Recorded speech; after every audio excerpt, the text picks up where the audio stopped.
is a serious emotional and mental game. That if you don't see it from that angle, even though unconsciously, you act wrongly. That is why we can be deliberate about love and enjoy every bit of it. Thank you. It would be difficult to have a universal definition of what love is. The movies tells us something else. The Bible says something else, and I don't know what else says what. Love shouldn't be an experiment. So experimentation in love at first usually drag people into very bitter conclusions. There are a lot of people who are going about seeking to be in relationship with certain qualities or calibers of people, and they themselves do not even know who they are, and they fit those calibers. So they move in and they are the problem, the center of the problem. Today, unfortunately, a lot of people are going into relationships forgetting or not even knowing these angles that everybody is responsible for this relationship or this. So if we are all selfishly looking for something, you have to provide to meet that person's need, and then the person provides for you. Otherwise, love in general becomes very meaningless because it provides none of us nothing at all we are looking for. If you are in a relationship and you think it's toxic, the person gives you a sign that this thing is going to be negative for your mental health, run for your life. You've been in a relationship for 5 years and it is a toxic relationship and you don't want to start afresh, and so you are scared to leave the relationship. You need to ask yourself that, do you want to do 5 more years of what you've done? If your answer is no, then you need to advise yourself. Some people believe that my partner is going to change here, and people can change, which is not a lie, but people only change when they want to change. Yeah. So you may be trying to change the person, but if the person is not willing to change, your efforts are all going to be useless. Be patient, be kind to one another, and learn to forgive. I don't think that romantic love is the only space where you have to be very considerate. Regardless of compatibility, some of us have chosen to still love our families, to still pursue those relationships with them and make them real relationships. I'm able to see the expectations I have for romantic love. And I know that many of you might disagree with me, but I do have expectations because I've received such thoughtful, careful love from people that aren't romantic partners, that it has put the bar far too high for people that are romantic partners. Not because I expect more from a romantic partner, but because I have more.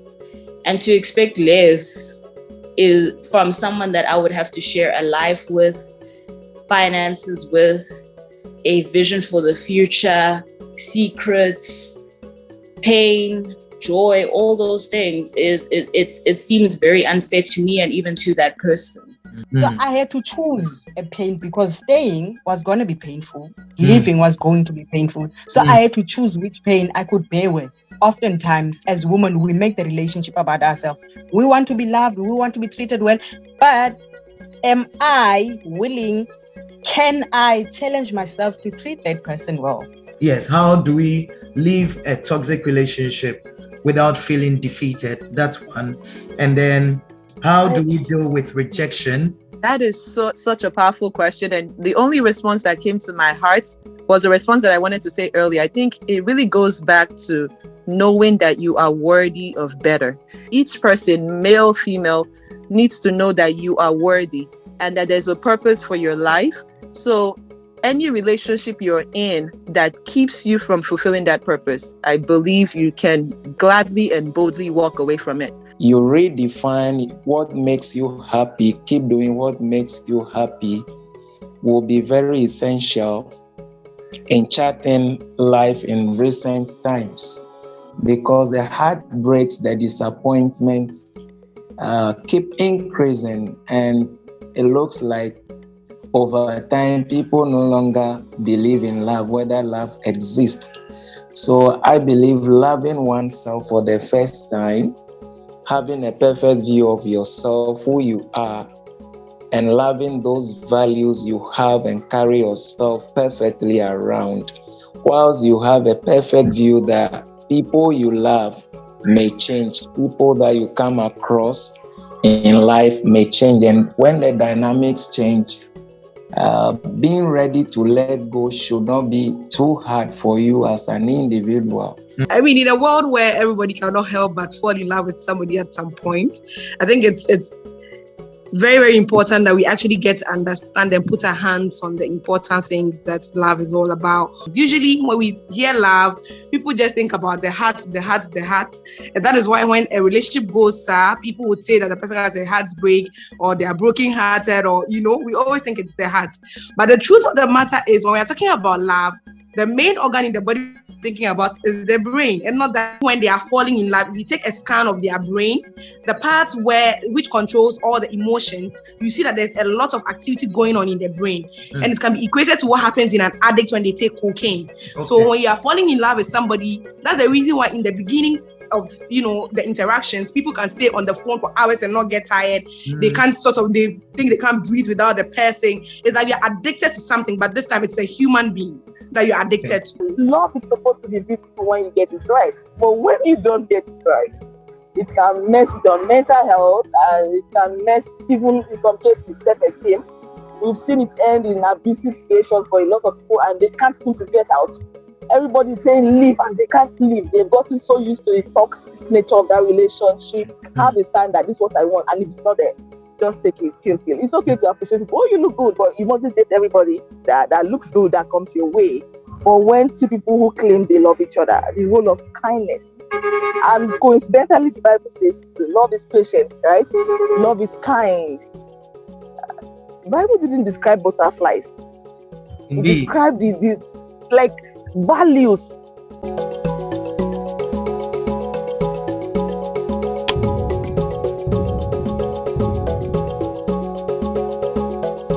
Ladies and gentlemen, you're welcome to Voice One Africa's mental health conversation.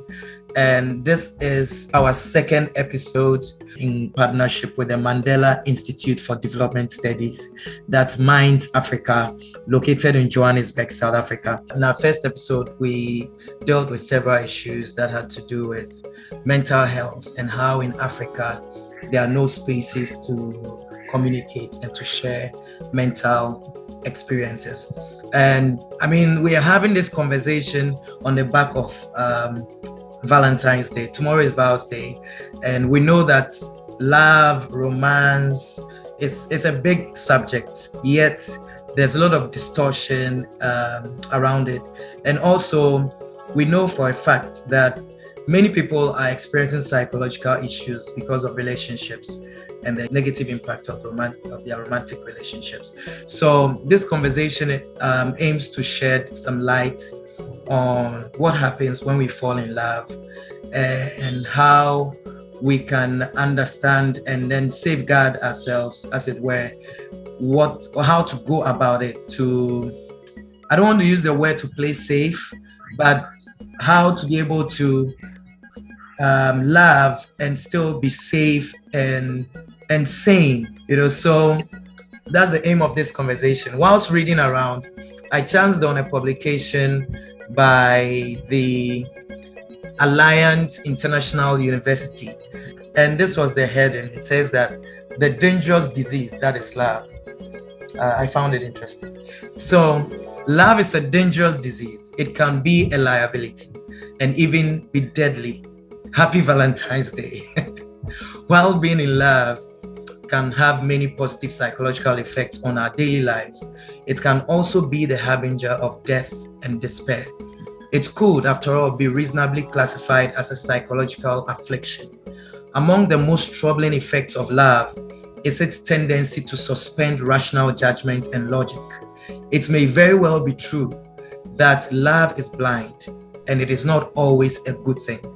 Love can have this effect on your mind of doing crazy, destructive things. In the early stages of relationships, before it sometimes gets painful and boring, we tend to overly idealize our partners and also compromise ourselves. We become dependent, lose a sense of individuality, merge identities with our partner, shift priorities, and neglect other long-standing relationships.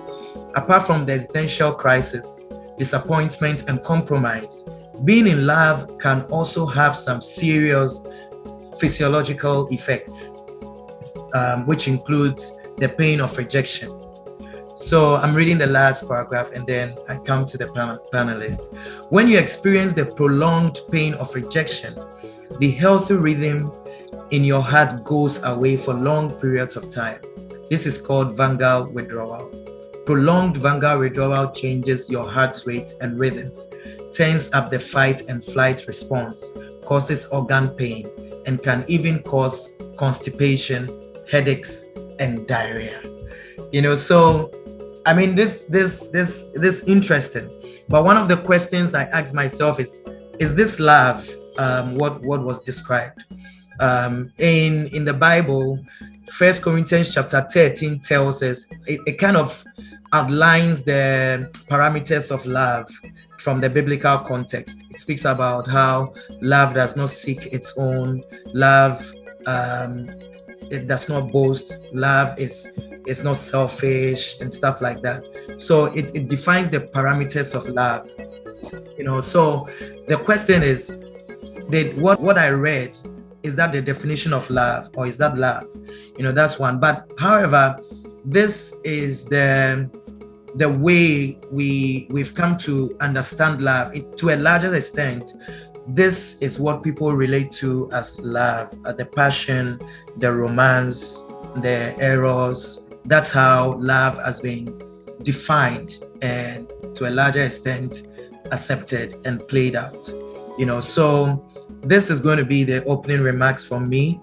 We're going to have our panelists introduce themselves, and then we'll head on straight into the discussions. Dr. Esther Agbozo, please introduce yourself. Hi. Hi. I'm a fresh doctor out of the oven, recently inducted. I'm a passionate mental health advocate. I believe that's why I'm on the list of panelists for this discussion. Again, I'm the founder of another NGO, EYA Foundation for African Leaders. Yes, I think basically that is me. Yes. I love reading. I love cooking. Yes, that's all.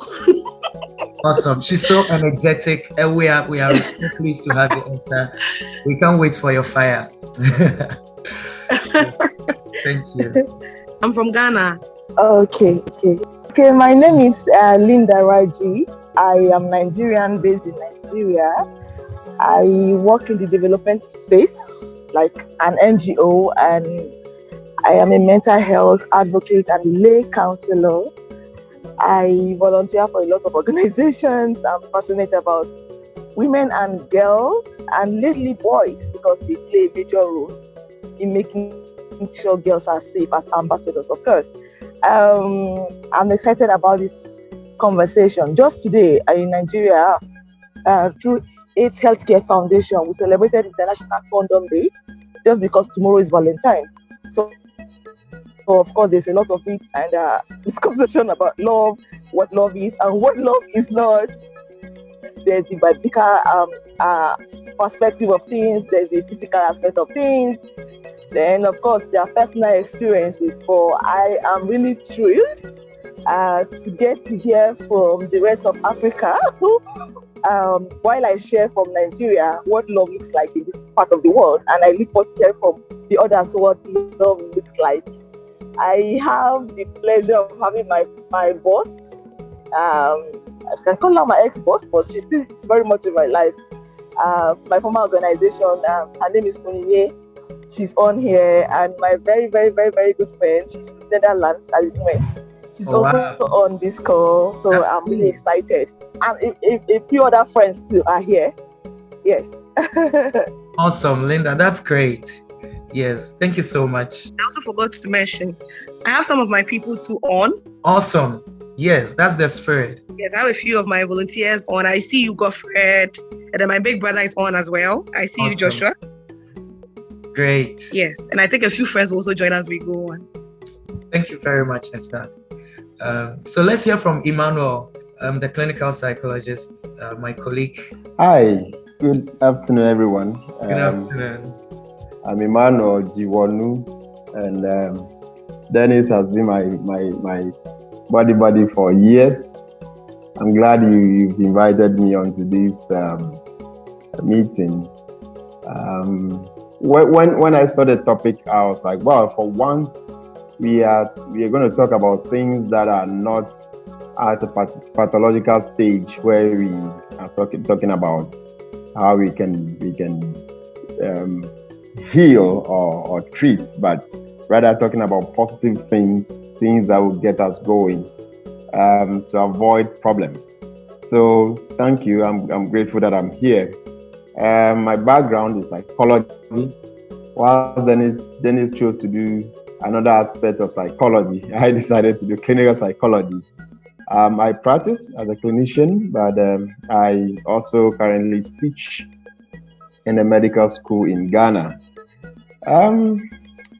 It's a period of love. I've been in love, married. I've been enjoying it so far. I keep telling people it's one of the best things that ever happened to me. Even though people will come with tears that it's one of the worst things they've experienced in their lives. So as Dennis read in the article earlier, it could be a good thing, bad one. So I look forward to a very interesting discussion where people will fly ideas from various experiences and backgrounds. Thank you very much. Thank you so much, Ima. It's great to have you. I see Genevieve is here. Genevieve Zongolo. Hello, everyone. Hi, Jen. I'm Genevieve. For those who don't know, Zongolo. I'm from South Africa. I'm a law student. I'm a learner in life generally. I'm passionate about human rights, about the environment, and I just love life, man. Life is nice. Life is good. Awesome. Genevieve is a prolific poet. She's one of the directors of Voice One Africa, based in South Africa. Yes, and so I'm privileged to have met her when I was in SA. Yeah, so shout out to you, Jen. I see Petro is also here. Petro, please, if you can unmute and then introduce yourself as well. Hi, everyone. Hi, Petro. Hello. So good to meet again. It's been a long time. So I'm a poet. I'm an artist. I'm a lot into art and poetry. Yeah, I love people. I love my people. I love Africa, our cultures, our diversity. Yeah, I stand for human rights. I'm a writer, so I published my first book a year and a few months ago. It's a collection of poetry. And since then, I've been featured in another book as well. So I co-authored 2 books, and I wrote my own. My book is my first mosaic. It's on Amazon. You can get it anyway. That's a bit about me. There's a lot, but yeah, in a nutshell, that's why I'm just a poet. Awesome, Petro. Yes, and also Petro is one of the directors as well for Voice One Africa, South Africa. So it's great to have you, Petro. Yes, and you should check out his book, My First Mosaic, on Amazon. I'd like to have the opening remarks from our panelists, and I'm going to start with Esther. Esther, yes. So what's your thoughts on the subject? I believe that this is a very interesting topic. I don't know if you remember when you sent the topic to me. I sent a lot of laughing emojis because it's an interesting topic to discuss. In a world where everybody cannot help but fall in love with somebody at some point, I think it's very, very important that we actually get to understand and put our hands on the important things that love is all about. For me as a doctor, I believe that's important to understand the science behind even falling in love and why we do some of the things that we do when we are actually in love with somebody, and how to actually navigate around these things to make sure that we are having positive effects and not negative ones. Yeah. Awesome. Emmanuel, you should be able to turn on your camera now. Okay. Yes. And the question I asked, I don't know if you remember, was what happens when we fall in love? Are there suspensions in certain parts of our brain for which reason we are unable to think logically, or what happens when we fall in love from the psychological perspective? If there's anything that changes in our minds or in our brains when we fall in love. All right, thank you, Dennis. Well, there are physiological processes involved in the whole concept of love, which the medical officer amongst us, Esther, is well grounded in. She can give us more of that. But generally speaking, there are brain parts that are responsible for issues related to love, as well as brain chemicals that are involved in that. So man by nature, or humans by nature, have been programmed with physiology that is capable of going through love. So it is not as if the person gets to a point where they then can learn to love, but they are naturally wired to be able to love. So if we want to zero it down to the very beginning of life, we can see that traces of love starts very early in life. So we can see it between relations. So if we go into other religious domains, they have all sorts of names for various kinds of love. So yes, we have been wired to be able to love, which also tells us that love in general is actually a positive thing. It's a good thing. It only becomes bitter when certain factors come in that begin to tilt things to a bitter angle. And then also sometimes people have gone into love with certain mentalities or expectations that at the end ruin it. But I must say, with the kind of question you've asked, I must say that there is generally or naturally a wiring for every individual, every human being, and everyone is able to love. But as we grow, these brain parts, these neurochemicals in the brain that are able to enable us or help us can be impacted by the various experiences in our environment. So if we go into some psychological theories that explain how we learn to do what we do, some of them will tell you that people actually are able to love because they have experienced ABC. Some are unable to love the right way because they've experienced ABC. So that they can argue that we are actually born without any experiences of love, but the experiences of life in general in our environment help determine how love goes on. Others will also tell you that from infancy, the things you are exposed to, how you are being dealt with, all those things express in how you love eventually. So if we only concentrate on the biological wiring, which is true, that we have brain parts like the hypothalamus, the amygdala, neurotransmitters like dopamine and co that are all implied in love. We also have social activities that are deeply ingrained in why or how we love.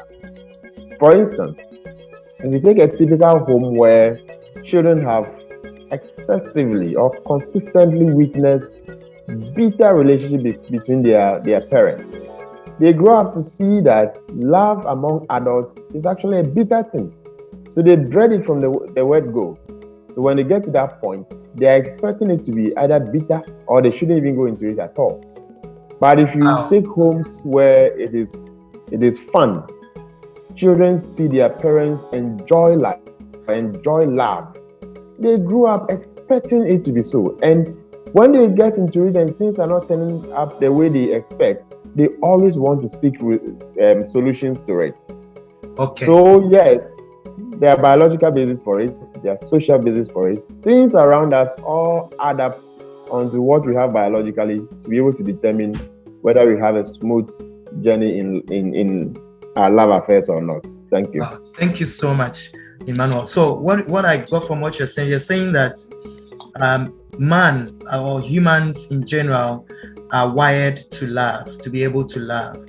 However, the expectations, sometimes we have expectations and also our experiences impact or influence the way we are able to show love. You use the expression social experiences that explain why and how we love. Right. So thank you very much. And I'd like to go to Esther. Esther, what do you have to share on this as well? Okay, I think that so far everything that Emmanuel has said is so true. That usually all of us have a lot of misconceptions about what love is all about. But like he said, most of the time, the way people love, or the way people even allow somebody to love them, or what they expect when they're in love with somebody, is based on sometimes the things that we see when we grow up. I think I would like to talk a little bit about the science behind what happens when you're actually falling in love with somebody. So I would want to talk about it in 3 main categories. Usually when we hear love, people just think about the heart. And that is why when a relationship goes sour, people would say that the person has a heartbreak, or they are broken-hearted, or, we always think it's their heart. But the truth of the matter is, when we are talking about love, the main organ in the body we're thinking about is the brain, and not that. Whatever you think is going on in the heart is actually coming from the control center, which is the brain, right? So like Emmanuel rightly said, there are actually parts of the brain that are wired to, function when it comes to the issue of love. So like the 3 categories I'm going to talk about, I'm going to mention, and then I will talk about attachment, which is long-term relationship. So when it comes to lust, right? When you see somebody and you have a desire for sexual gratification, there are particular hormones that are responsible for controlling that. So somebody will see somebody and all they are thinking about is getting sexual gratification. So you have testosterone and then estrogen. Testosterone mainly in men and estrogen mainly in women. Women do have some testosterone because it is what regulates our libido as well, right? But we mainly have estrogen. So when you see somebody and it is lust that you are thinking, you have these hormones being produced by the testes and then the ovaries, respectively, in men and women. And they actually, wire the brain, sexual gratification, nothing more, nothing less. And then we can also have what we call attraction. When it comes to attraction, that is where you start to have the feel-good hormones coming, like Emmanuel mentioned, dopamine, making us feel good about anything. So if I see somebody and there is something about them that I actually like, and I am not looking for sexual gratification, maybe it's their personality, it is how they look, it is how they speak, how they smell, there is something that makes me feel good about that particular person, then the attraction bit comes to me. So you have your dopamine coming in to do its own thing, and then we have another hormone called norepinephrine or noradrenaline. That is where the heart bit comes in, because when this particular hormone is released, it sort of increases a person's heart rate. So it's like you see somebody for the first time and you like the person and you notice that your heart is beating faster, okay? And you start thinking that, okay, maybe you are falling in love with the person, that's why your heart is beating faster. It is just because the brain is now releasing the noradrenaline that has been produced, okay? And this noradrenaline works in a way that it increases your heart rate, or it causes your heart to beat faster when you see the person. And then the last bit I'll talk about is the attachment phase, where you have a hormone like oxytocin. Oxytocin is mainly called the bonding hormone because it causes people to actually bond and try to build long-term relationships. So it's not just even romantic love, like the love that we have for our siblings, the love that parents have for their children is all regulated by oxytocin. So when you meet somebody, you may actually start from the last phase where all you are looking for is sexual gratification. And then it could become attraction, where you are beginning to see things that you like about the person, maybe their personality, how they look, how they smell, something about them that makes you actually feel good. And then eventually you could actually end up in the attachment phase, where you are now beginning to build a long-term bond with the person. These things can actually happen simultaneously in such a way that you may see somebody, you may want both sexual gratification and attachment, or you may want both attachment and attraction, okay? So they can actually happen together, but sometimes they do happen alone. So it's important that when you are, in quotes, falling in love with somebody, or the beginning where you meet somebody and you are trying to, get involved with the person, you need to ask yourself questions that, is it just sexual gratification you're looking for? Is there something about the person that you actually like? Or do you see yourself actually building a long-term relationship with the person that is involved? Because whichever one it is, it should influence your actions and how you interact with the person. And you need to keep in mind or bear in mind that there are two people involved here. So whatever you do is not going to affect just yourself, but then the other party as well. Yeah. Wow. Deep. Thank you so much, Esther. Now, you spoke about lust to attraction and then to attachment, right? And these are Yeah. I just want to find out, ladies, do you also last? I mean, when you were speaking of last, I was just thinking of guys. Of I don't know if course. ladies do that too.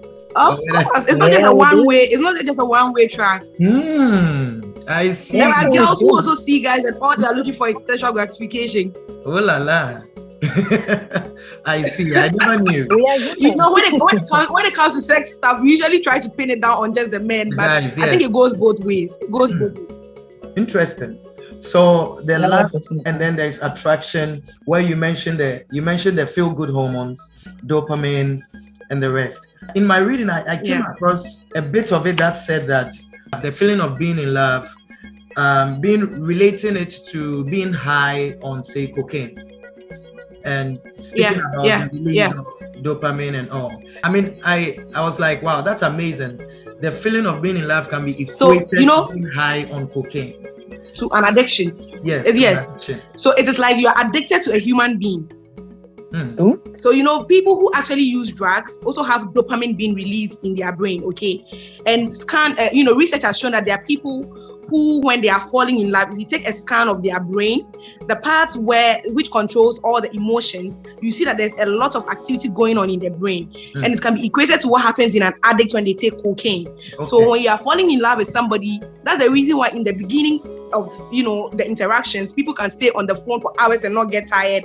They can't they think they can't breathe without the person. It's like you're addicted to something, but this time it's a human being that you're addicted to. Okay. Thank you. I see that Genevieve is ready to speak now. Jen? Yes. No, I'm learning. Because I think for me, originally, so I was listening to Emmanuel speak. And then as he was speaking, I was like, I wonder if there is a science behind, love or falling in love or, all of that. And then the previous lady, sorry, I just forgot your name. She explained it beautifully. And Esther, yes, sorry. So I'm sitting here and I'm just digesting all of that. How she was talking about, how it's actually the brain. Because for me, in my mind, I've always had this perception that, okay, it's the heart first, and then your brain kind of like catches up, right? Because I understand that falling in love begins with your heart, right? That's what we've been told. And then you get butterflies and all the other stuff that follows. And then I think, as I was growing up, I started to, heart, yes, I understand what you were saying, but brain, come on, you understand? So for me, I felt like, it needs balance. Because if the heart is the one that's, it can take you anywhere, it could derail you or, what do you call it, get you to be lost. But then if you get your brain involved too, because, brain thinks, you are able to think rationally or reasonably. But if you let your heart, do all the work, then the chances of you losing it, they are high, right? So that has just been my perception, and hearing, the science behind everything, that's quite interesting for me. Thank you so much, Genevieve. And ladies and gentlemen, I want to say that for our conversation, Voice One Africa, what we do is that we keep our conversation semi-formal. So what that means is that as much as we have panelists and then they share their perspectives, we also engage the participants. So participants would have the opportunity to share their thoughts, share experiences, and that's what makes our discussions different and lively, dynamic. We love it that way. And so, in some few minutes, I'll grant participants the opportunity to also share thoughts. But in the meanwhile, you can drop your comments or experiences in the chat box or even in the Q&A phase. All right. So Linda, yes, let's hear from you. What's running through your head? Is it good to laugh? Is love a good thing? Is it dangerous to laugh? It's a good thing. It's a good thing. It's taking people to the asylum too. So is it good? Linda, any thoughts?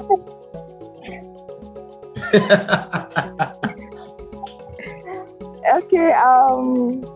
I think first of all, love is a beautiful thing. It's supposed to be a beautiful thing at least, and yes, it has its own risk. Sometimes what you think is there is not really there. And I can't talk about this without talking about how I have experienced love personally. And for the last 2 years, I dated last in 2021. I took a break. I mean, I can't be getting it wrong consecutively, and I don't think I should stop and take a step back and try to read up and figure out what I'm missing and what I'm getting wrong, you know. And while the speaker was talking just now, Esther, I couldn't.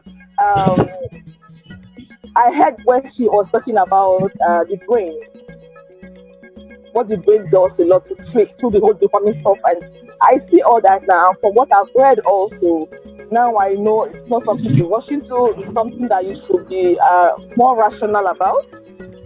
There are a lot of factors to consider: compatibility, similarity in values, and watching out for actions and less words, and dependability, a lot of others. And looking back and reflecting, I could see where I hastened in certain areas, how maybe I went for looks more than the things that matter the most. So I can't speak as a psychologist, obviously, but I can speak now that really when, I think a wise man said, when you meet someone and your heart is beating and it's like you're out of breath, that's not love. That's why you should slow down. But when you feel safe, there's stability, and these are the things that matter. But somehow, even when you watch the movies, one well-willed romance and everybody loses their shit, and if you know you're into something that you don't even know the person, you don't know their values, you don't know if you share any like an intersection, then so 2 months in and you're asking yourself, what am I doing with this person? So love is supposed to be beautiful when you get it right, but when you don't get it right, it can mess with your mental health, and it can mess, even in some cases, self-esteem. We've seen it end in abusive situations for a lot of people, and they can't seem to get out. Everybody's saying leave, and they can't leave. They've gotten so used to the toxic nature of that relationship. And I'm really learning.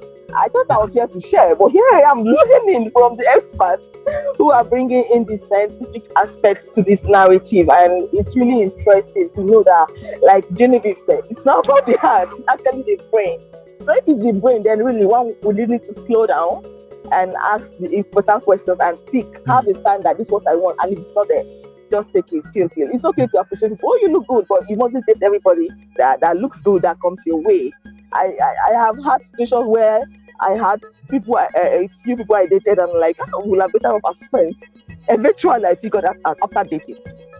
So what made me think it was okay to date them eventually? These are the things that I've spent the last 2 years trying to figure out, and I can say, okay, finally, I am ready to try it again, because as a few years ago, I was sworn off, like, I am done with this.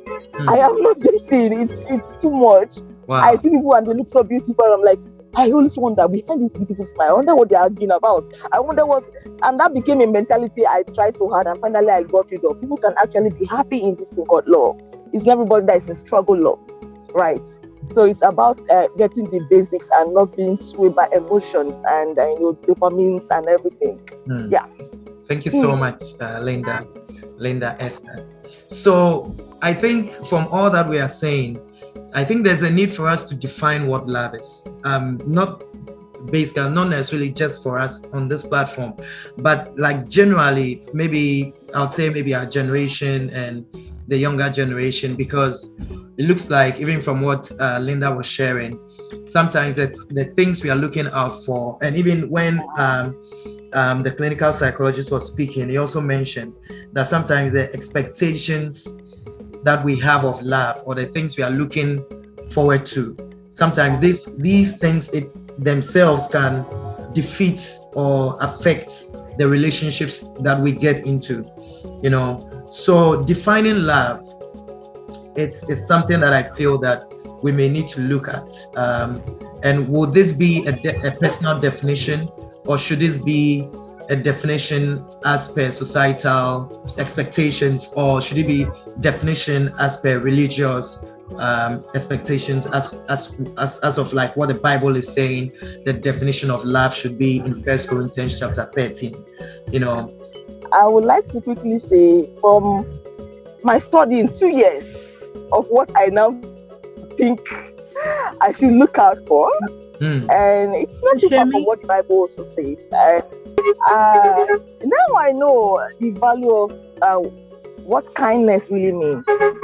Not just at the receiving end, but when two people who claim they love each other, the role of kindness. And coincidentally, the Bible says love is patient, right?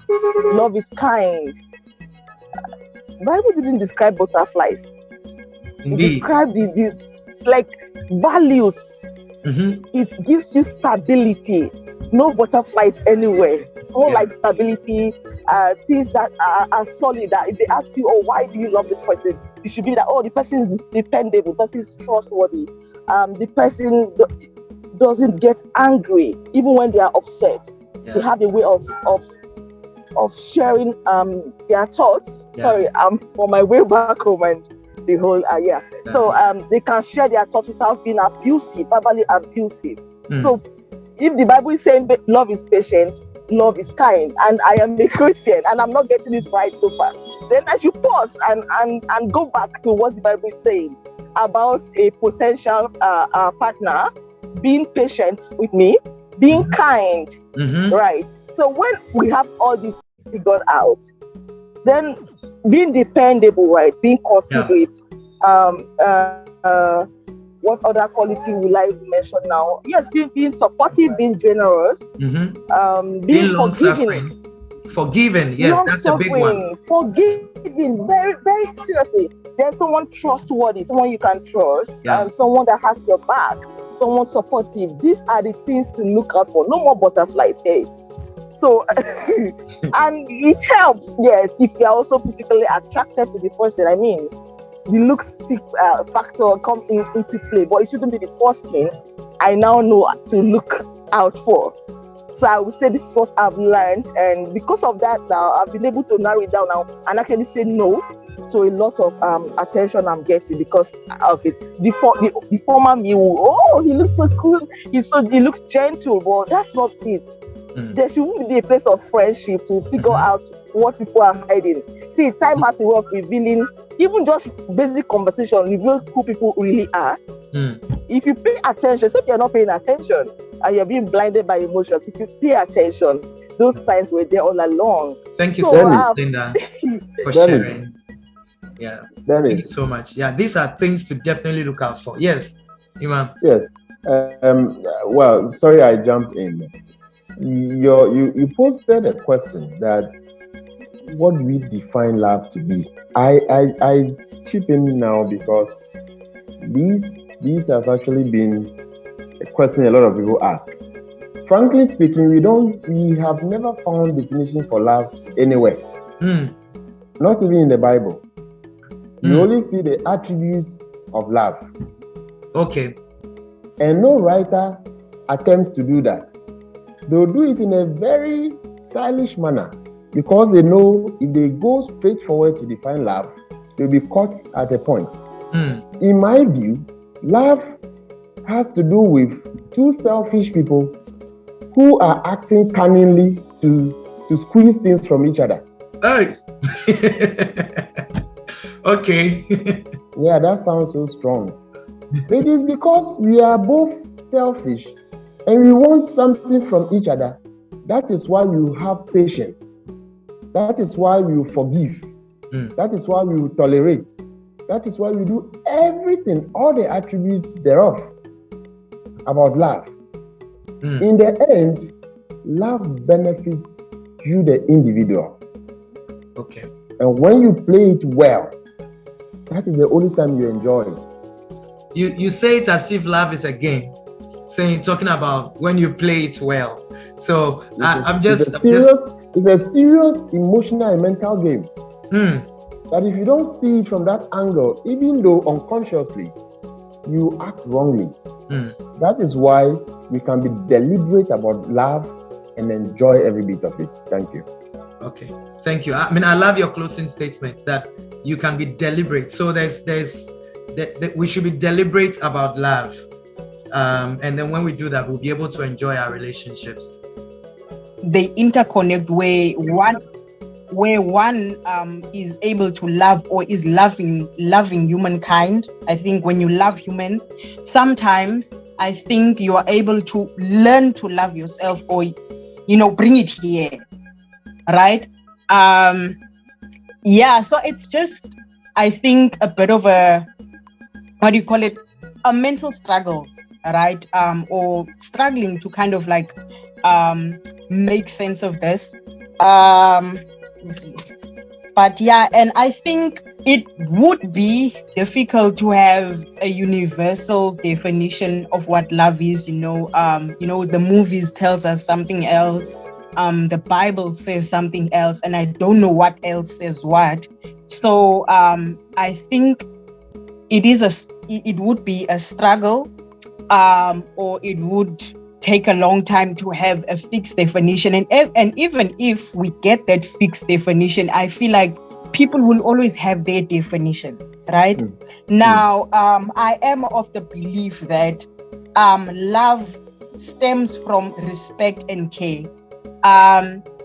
Personally, I think that one is unable to show love to something that you don't care about, or to a person that you don't respect, right? So like the basis of love, I think, it is care and respect, because I think oftentimes I've seen it that when one does not have respect for the person, you can't love them, or, vice versa, right? If you don't have love for the person, it's kind of, respect sometimes.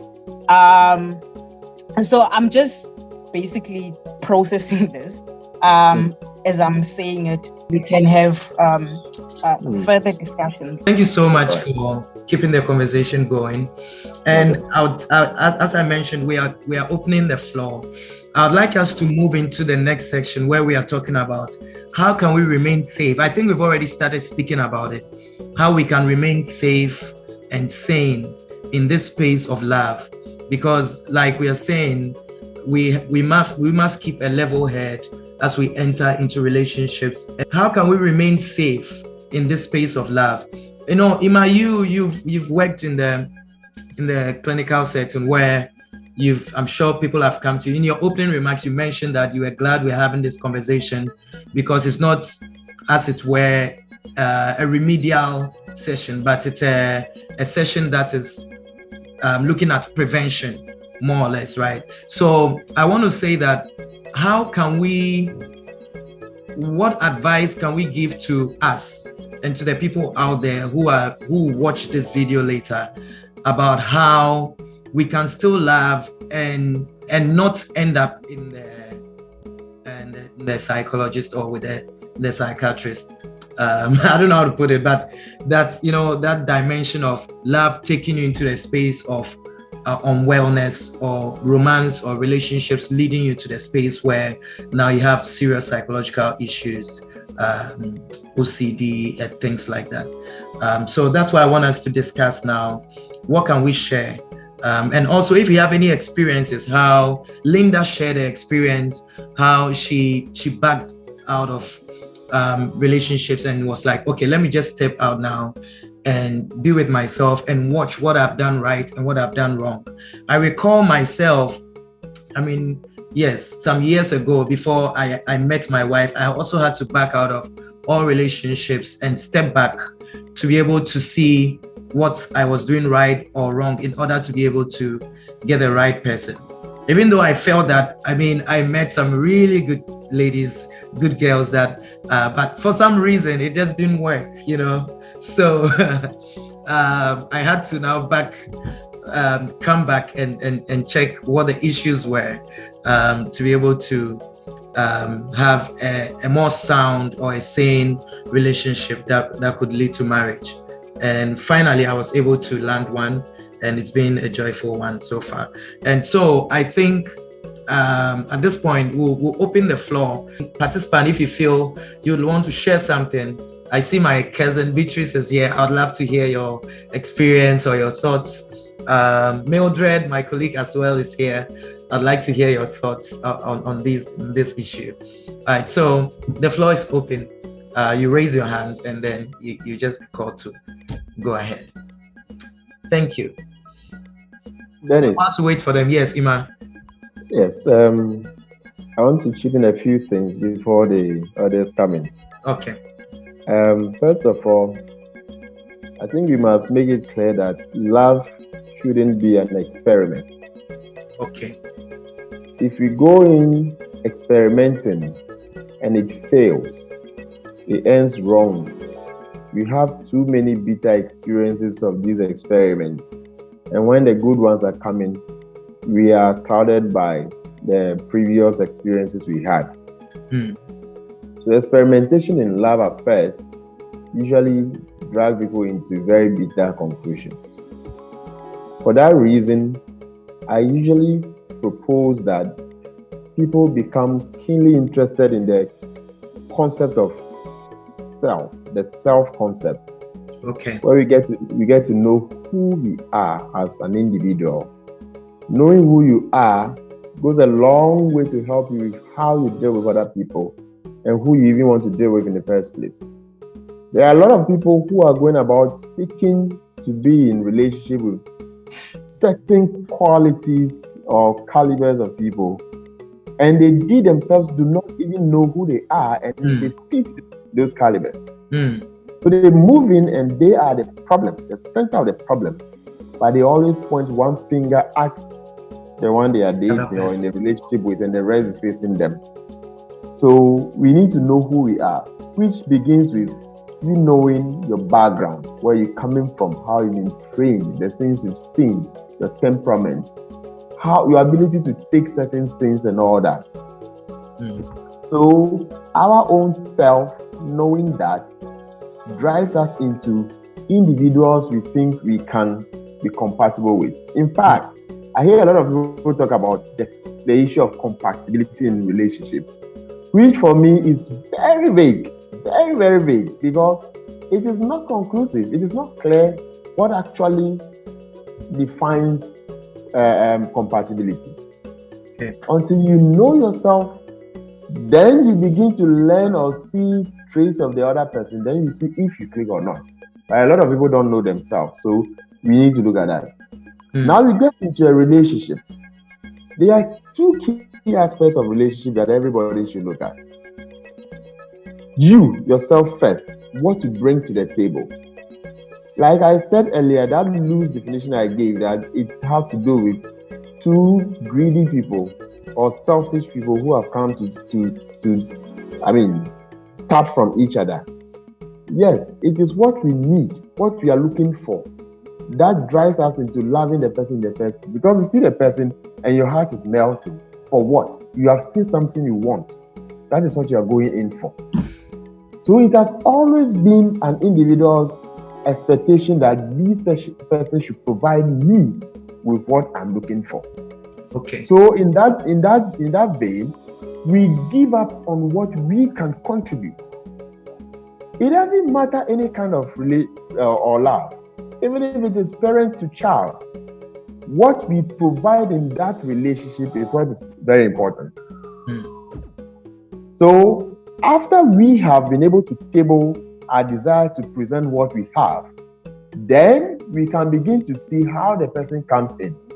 But if you do not do that and you're looking at the person's angle, usually it drifts into fights. So those things are important. Let me share a personal experience. Like you asked that if you have experiences, which you do. Very early, few years into my marriage, I have consistently had problems with my wife. I don't mean big issues.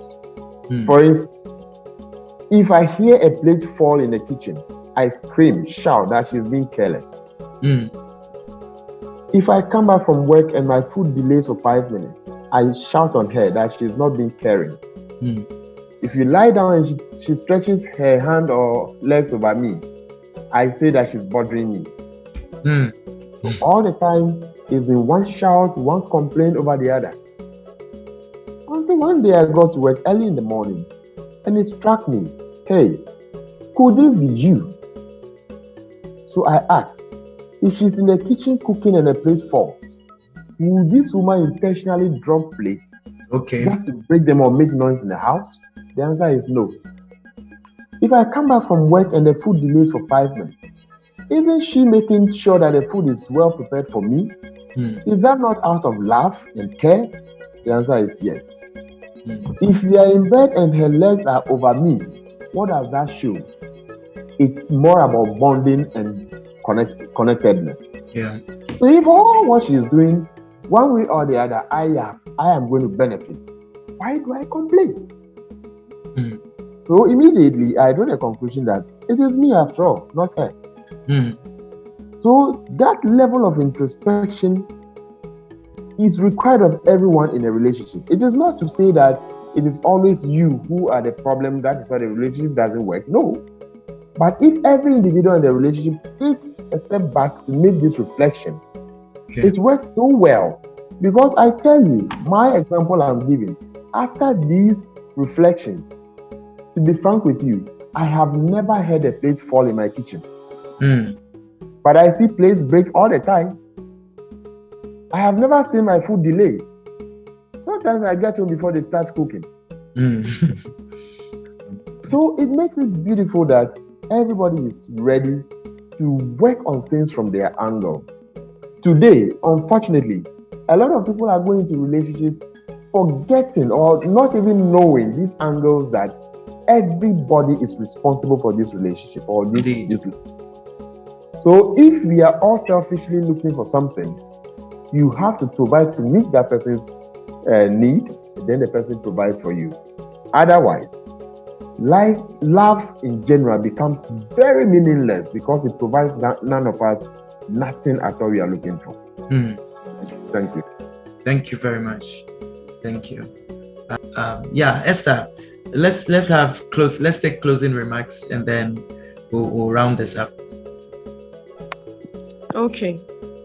Yes. So for me, as a mental health advocate, I believe that it's important that I mention a little bit of, the importance of this whole love thing when it comes to mental health stuff.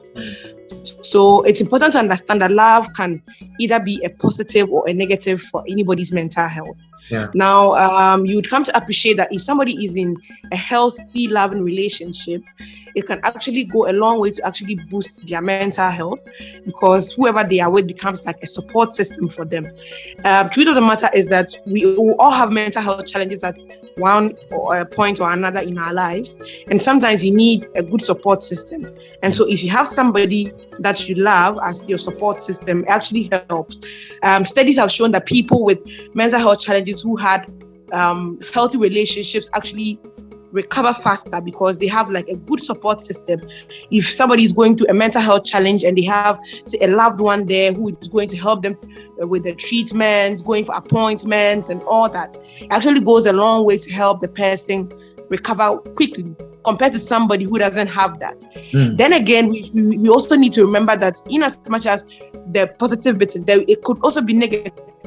People could be in relationships that could actually lead to them getting mental health challenges in the first place.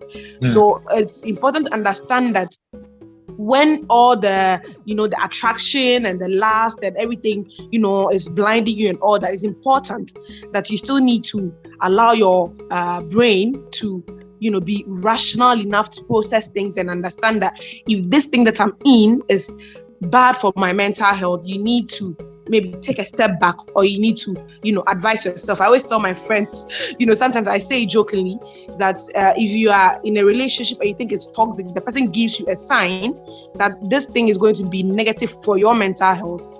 Run for your life. Run for your life. Because some people usually say that, oh, I've been with the person for 3 years, I've been with the person for 5 years. And I mean, if you are in there and it is unhealthy, one man that I admire so much, Steve Harvey, says that if you've been in a relationship for 5 years and it is a toxic relationship and you don't want to start afresh and so you are scared to leave the relationship, you need to ask yourself that, do you want to do 5 more years of what you've done? If your answer is no, then you need to advise yourself. Okay, unless of course you want to be I mean, if you continue with the person, it means that is all you want for your life. Some people believe that my partner is going to change here and there. People can change, which is not a lie, but people only change when they want to change. Yeah. So you may be trying to change the person, but if the person is not willing to change, your efforts are all going to be useless.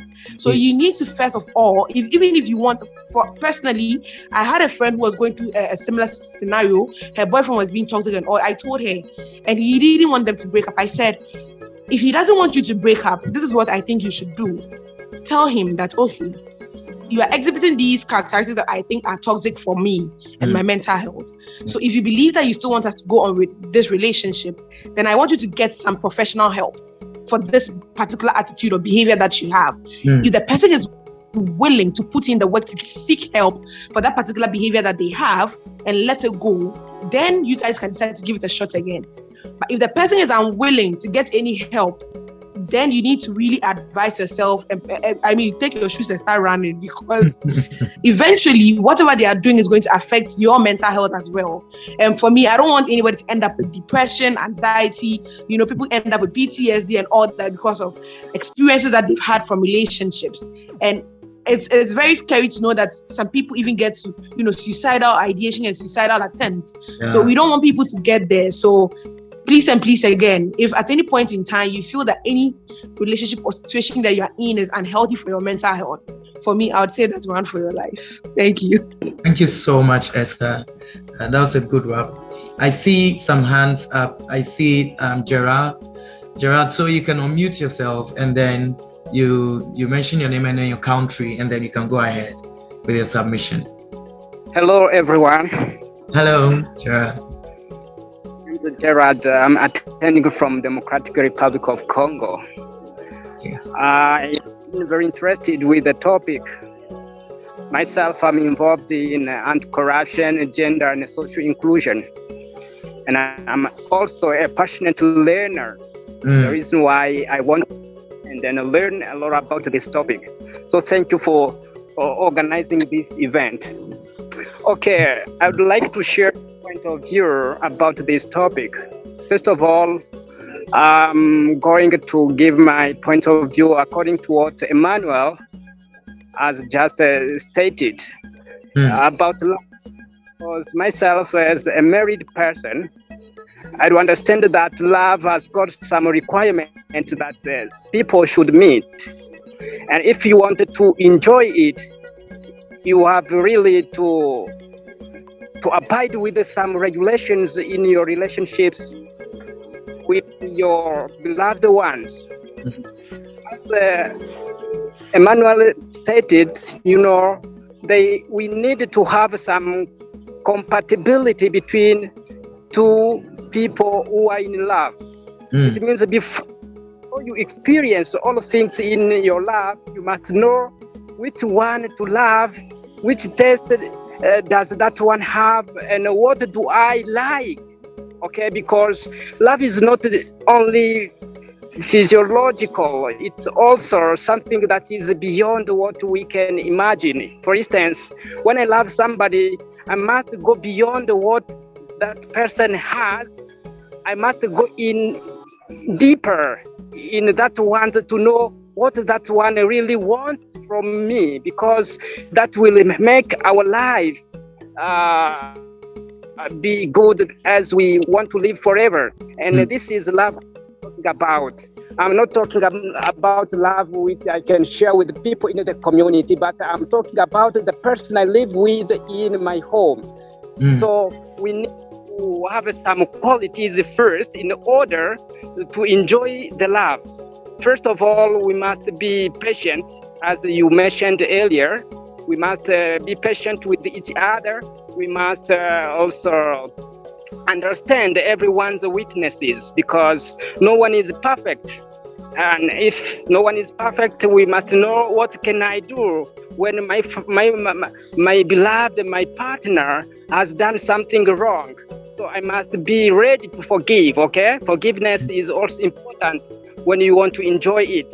You don't need to consider everything at once. When your friend has made a mistake, so you shouldn't be cruel or you shouldn't attack your friend words with some bad conditions so that your friend can feel afraid of you. So you must show that you are interested with them by acting in such a way that those people will also calm down and say, yes, please, I'm sorry for what I've done if they have done something wrong. So love is something which is complicated, as you called it a disease. I laughed when I heard so, okay? Because myself, I couldn't think that love was a disease. Okay, so love in regular, everyone wants to live it, and they think that love is something which is good. Unfortunately, there are some bad consequences of love when people do not respect their engagement, what they decided when they spoke to each other about love. I love you, and the other one repeated the same words. So you must be committed to what you swore when you loved each other. Be patient, be kind to one another, and learn to forgive. Thank you. Thank you. Thank you so much, Gerard. So, I mean, whilst Gerard was speaking, one of the things that came to mind is he spoke about compatibility. And how do we assess whether you meet somebody, you feel that there is a romantic connection, or you feel that this person could be a potential mate. How do you assess compatibility? Do you feel that we should give people like that, we should run maybe some psychological tests, maybe like check whether the person is a sanguine, choleric, melancholic, phlegmatic, and see whether there's some form of compatibility? Or during the dating period, people should hang out and see what are the core traits of each other and what are the recessive traits, and then see whether we could live with the core traits or something. I don't know whether I'm coming out clearly. Because when we speak about compatibility, how do you determine compatibility? Are you going to run some psychological tests? Are you going to, during the dating period, which we all know because hormones are high during that period, you don't really see, even though the signs may be so clear, we don't see. So define how to check compatibility is something I think we may need to discuss briefly before we close. But I see that there's a hand. Onyinye Ede, you can unmute and share your. Sorry, Joe.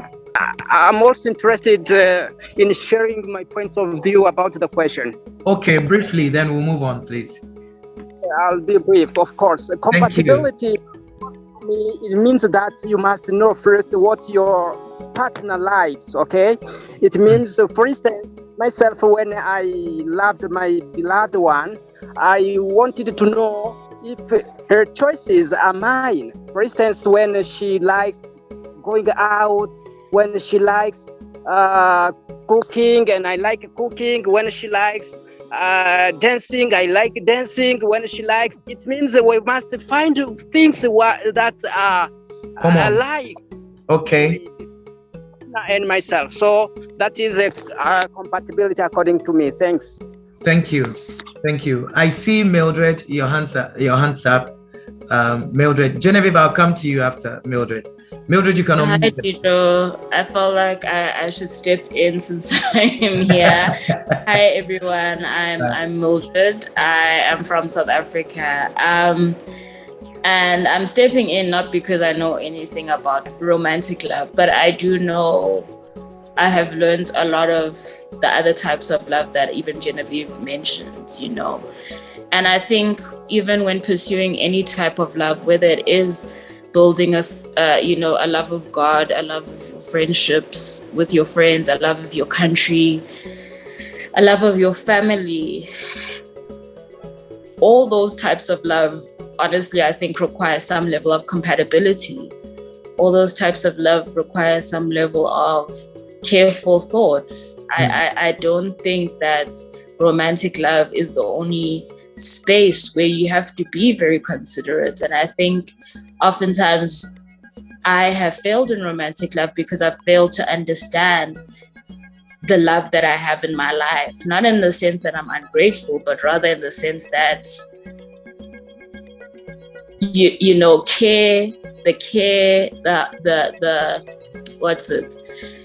all the characteristics of those that show love, as we've said,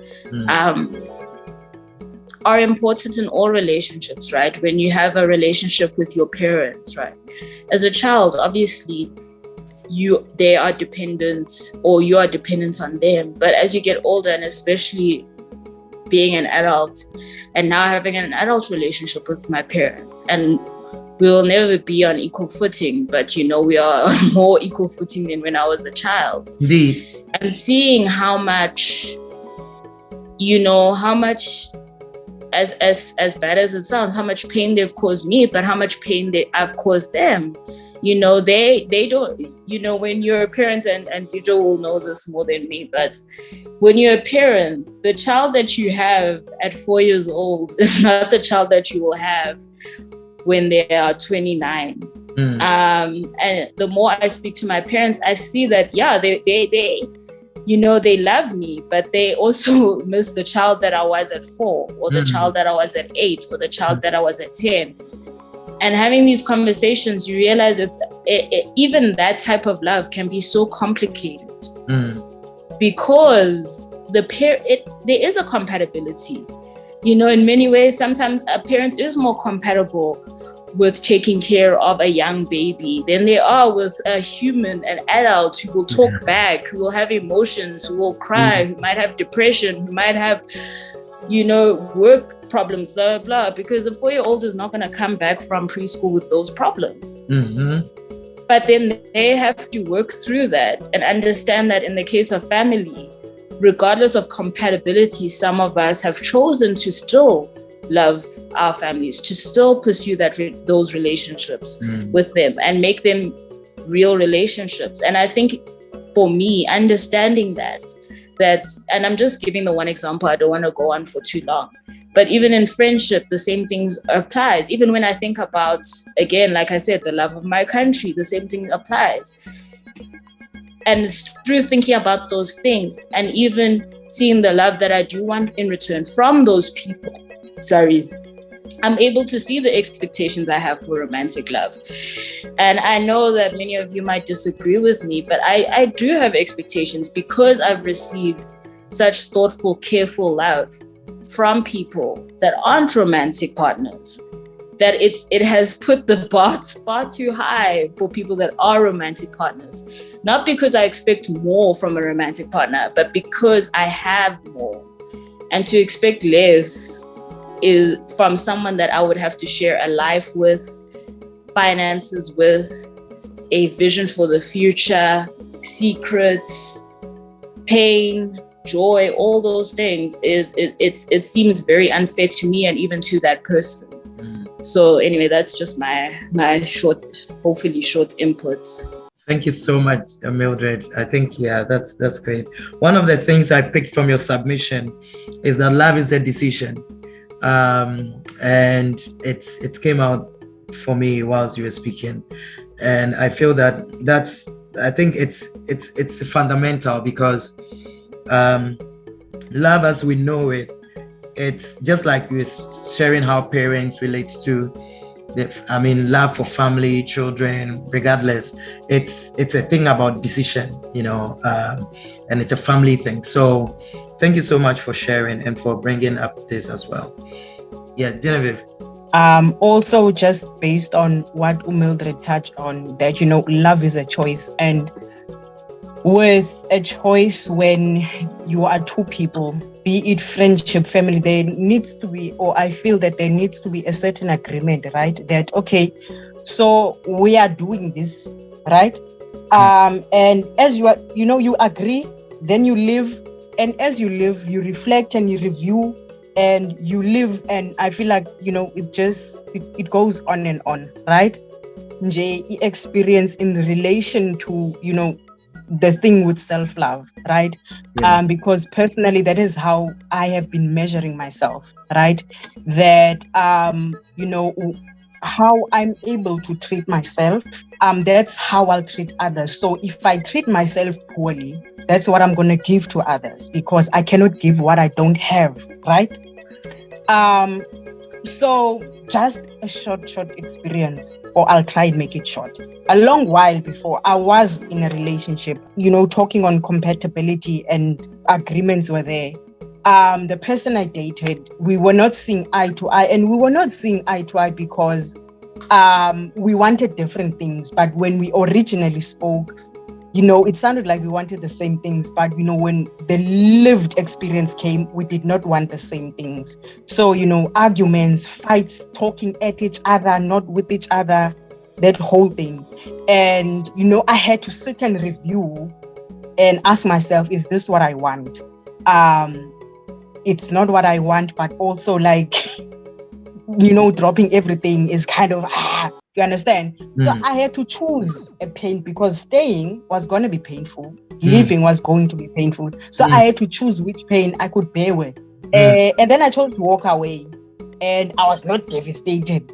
And I was single for years.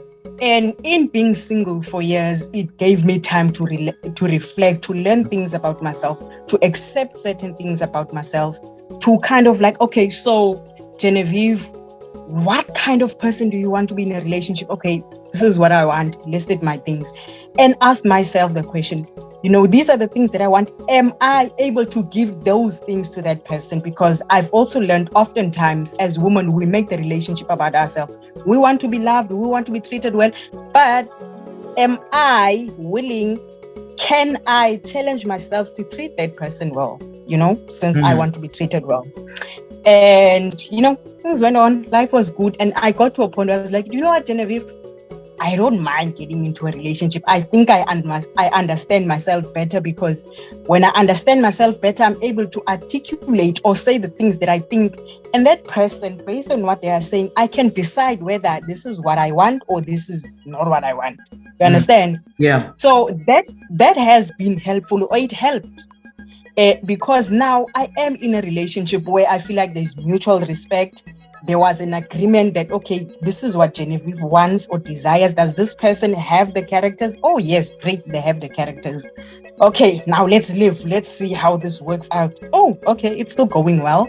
And the person is also, being someone who's reflective, who asks me at times, okay, am I still loving you well? Am I still treating you well? Do you understand? And that's what I've been able to do also. Okay, are you still happy with me in your life? Do you understand? So that is the current lived or living experience. And the same with friendships. I've recently had to let go of some friendships because it was not serving, the purpose where we are caring for each other. I think it won't always be, equal. You won't always love the person equal to how they love you, but the way they treat you, right? And these friendships are like, it's only me who's keeping this ship, floating. I was like, is this serving me? No, it's not. So let it go. There is no beef or anger towards that person. I'm just understanding we probably want different things now, right? So, that ship has sailed. Does it get difficult? Yes, sometimes. I've had to also let go of a really long friendship. And that is also because the person was not treating me well. And I got to a point where I'm like, how is this serving me? You understand? So, and just, letting the person be, because maybe they want different things. And probably I also want different things. So just being able to be honest with self and say, okay, this is what I'm giving. Am I getting, it doesn't necessarily have to be in the same measure or, the same, but am I getting something? Do you understand? And if I'm not getting anything, why keep that? Understand? So, yeah. Thank you so much, Genevieve. As Genevieve was talking, she said, staying was going to be painful, and then leaving was also going to be, if I had to make a decision, to make a choice. So one of the things that was running through my head, how do we leave a relationship, a toxic relationship, without feeling defeated. That's one. And then how do we also deal with rejection? The guys, we are the ones who usually do the proposals. We are the ones who usually go and propose to the ladies. Here you go. And the lady looks at your nice face and says no.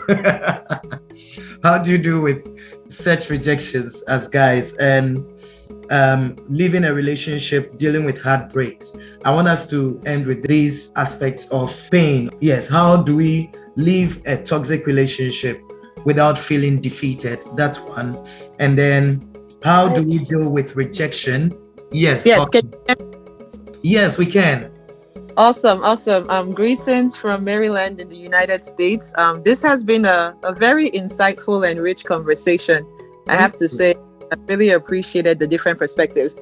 I just wanted to share a few things on my heart as I've listened to everyone. And I totally agree with actually everything that has been said. And I love Emmanuel's perspectives from being a married man. I really love the examples he gave about how he had to change his orientation about his wife and the things that she does.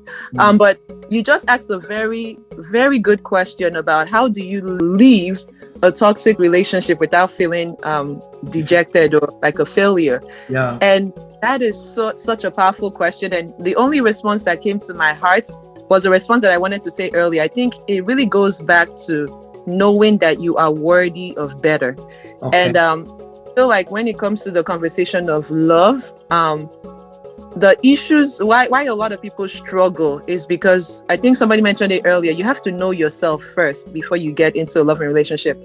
I've been reflecting on what love means, how we receive love, how we give love, and I'm a Christian. And the main perspective I take is like, how do I walk out of a failed relationship or a toxic relationship? I think about what makes me be the best person that I'm supposed to be. I'm somebody that is anchored in purpose.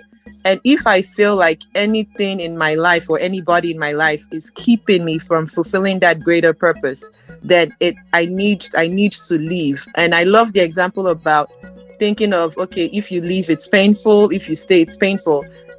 For me, it's really reflecting on what is which one will cause you the greater pain. But when I say pain, is about which one will really make the biggest impact in your life. I often hear people say that marriage is a life breaker, or marriage is going to make or mar your life, or even relationships will make or mar your life, whether friendships will also make or mar your life, because you can be in friendships that will cause you to be depressed and then you lose yourself, or you can be in a romantic relationship that also does the same thing and breaks you. Somebody cheats on you over and you start thinking that all men are cheats. I recently heard Sarah Jakes Roberts. She's talking, I think this year she wants to focus on hope, but she gave the example of when she first married her husband. He always would tell her, I would never cheat on you.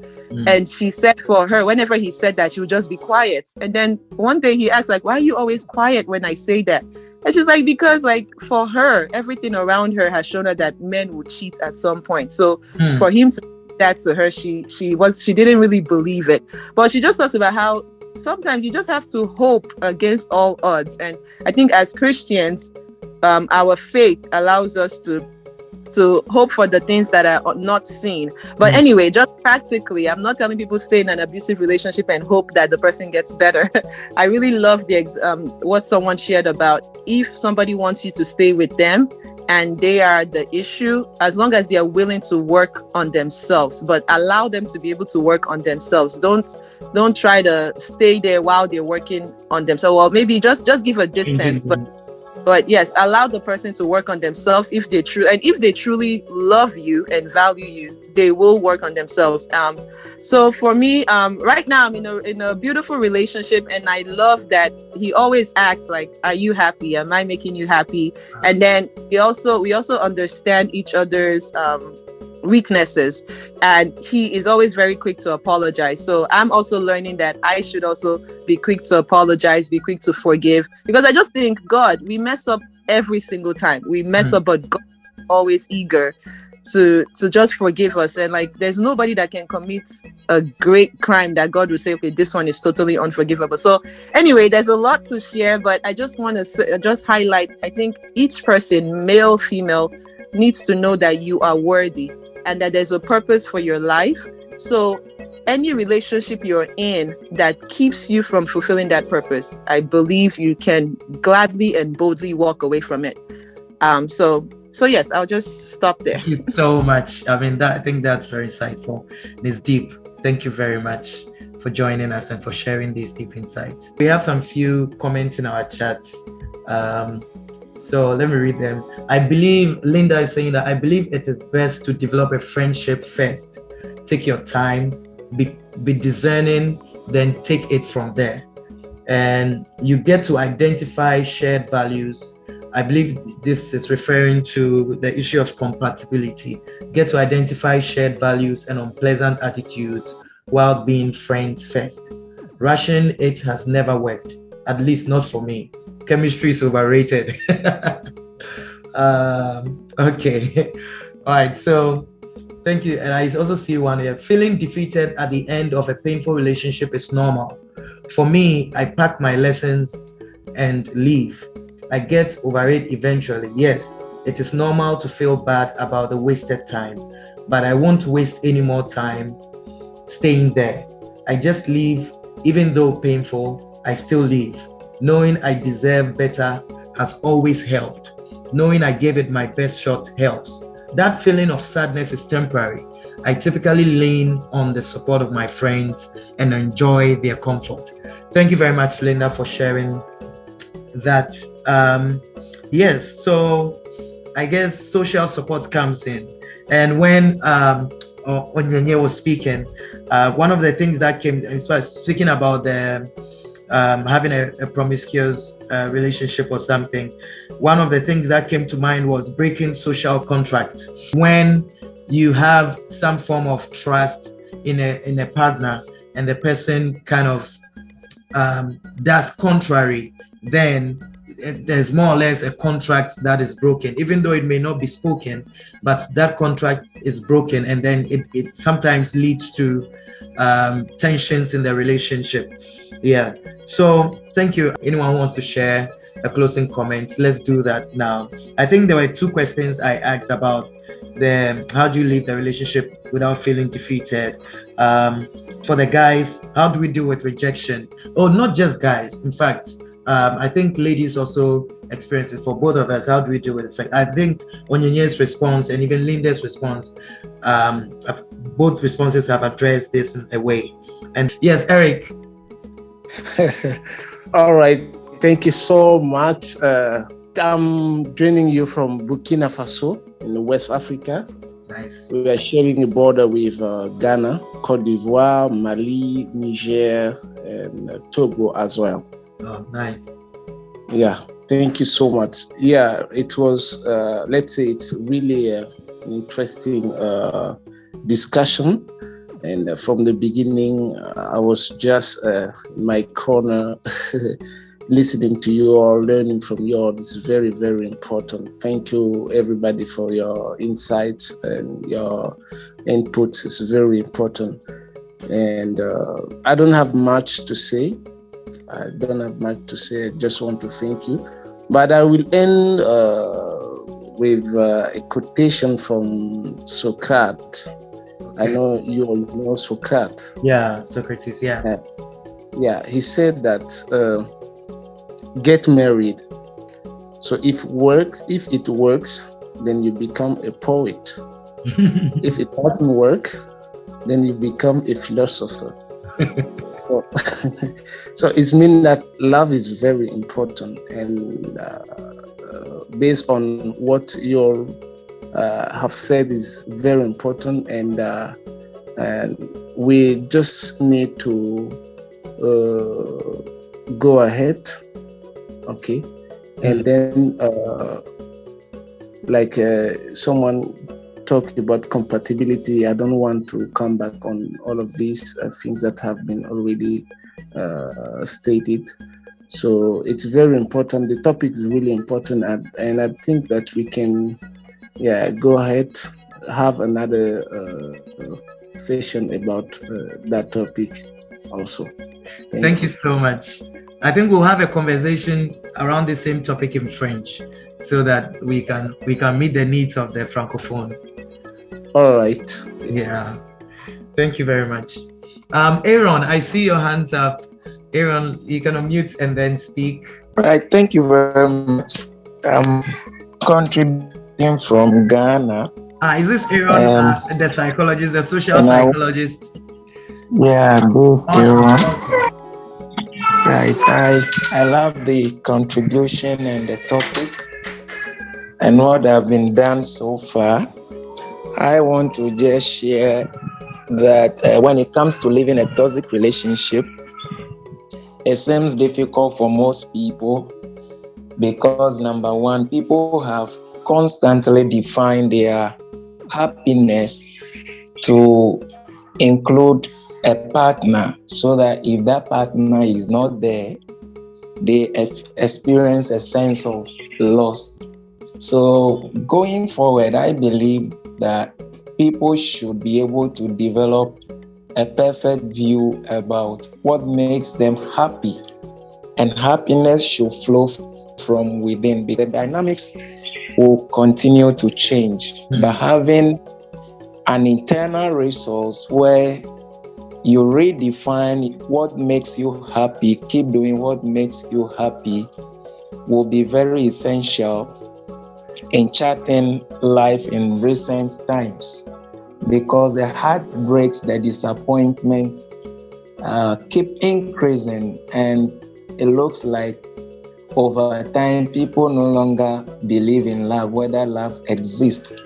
So I believe loving oneself for the first time, having a perfect view of yourself, who you are, and loving those values you have and carry yourself perfectly around, whilst you have a perfect view that people you love may change, people that you come across in life may change. And when the dynamics change, being ready to let go should not be too hard for you as an individual.